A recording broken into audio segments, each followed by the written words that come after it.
So Alabama is coming off a season that most people would like to forget, but we are getting to see one of Kalen DeBoer's first recruiting off seasons unfold at Alabama. He made some noise, ranking number 3 in the country and getting some big signings. From East Coast to West Coast, Bama went crazy in recruiting, they were involved, and they hit their stride over the summer. Some of Alabama's top recruits for 2025 include 5-star quarterback Keelon Russell, a 5-star linebacker in Michael Carroll, a 5-star corner in Dijon Lee, a 4-star tackle in Jackson LLoyd, a 4-star corner in Chuck McDonald, and a 4-star safety in Ivan Taylor. I know it's easy to get commits after seeing that locker room. I mean, their facility is just insane. I still remember how stunned I was after I first watched that video of the locker room tour, but still, Kalen Deboer went crazy, and things are about to change at Bama. I think what we saw in 2024 was just a one-year thing, and even in an extreme down year, they were still in the playoff hunt for most of the season. The team just lacked discipline and consistency, but like I said, things are about to change, and I want to talk all about it.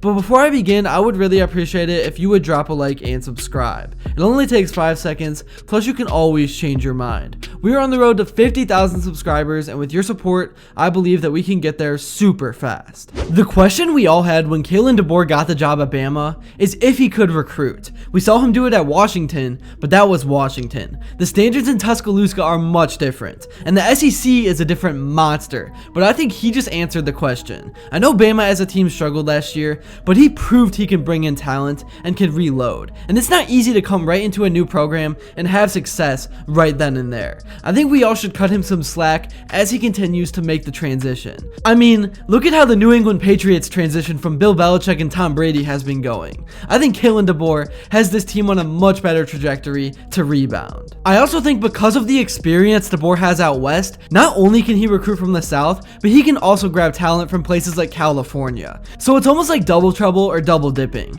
One of the biggest names on the board was Keelon Russell. The quarterback from Duncanville, Texas flipped his commitment from SMU to Bama. You gotta feel bad for SMU because they really thought they would get him, but hey, it's just the nature of this business and what it's becoming, and who wouldn't pass up the opportunity to be in the spotlight at Alabama with Jalen Milroe off to the NFL draft. Keelon Russell is the Gatorade National Player of the Year. He threw for 4,177 yards as a senior in high school with 55 touchdowns, and he really just brings more of a legit dual threat ability, and he has just continued to get better every single season. Scouts have continued to see growth in him as a passer, and he's used to having good playmakers around him, like the #1 receiver in the country, DeCorian Moore. So him being plugged into Bama and all the talent down the pipeline they have, I think it's a perfect fit. And he almost just got too good for SMU. I'm sure SMU was happy to see him continuing to get better, but then it got to a point where they were like, uh-oh, this guy is too good. I know this is completely off topic, but I go to school at Cleveland State, and in one of Anthony Davis' podcasts, he talked about how initially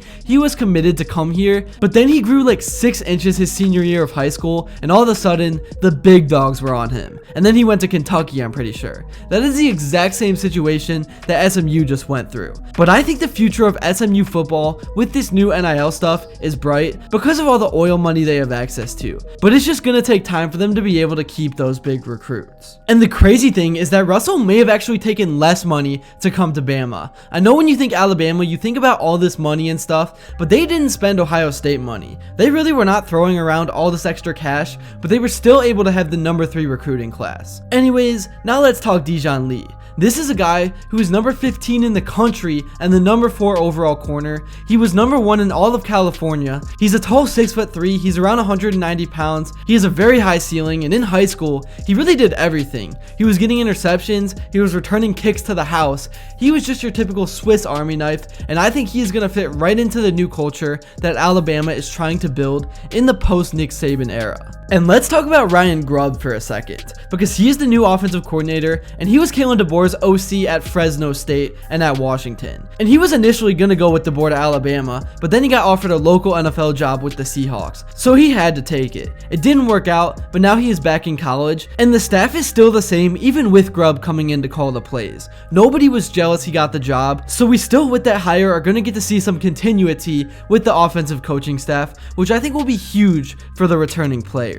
Anyways, even outside of just the players themselves, I think things are going to change at Bama. 2024 was a transition year. I don't think we are going to see a Malachi Moore crash out where you have a guy kicking the football and throwing his mouthpiece after losing to Vandy. You're not going to see these random flags that could have been prevented. You're not going to see a lot of the things that we saw. And let's look at and break down the schedule for Alabama in 2025. I know with the new 12-team format, people have been saying it takes away the intensity of the regular season, but honestly, to me it hasn't. I know this is a hot take, but I like it a lot more. The rivalry games are still just as intense, and teams treat every game the same. But now in the back of everyone's minds, they know that one bad performance won't ruin a season.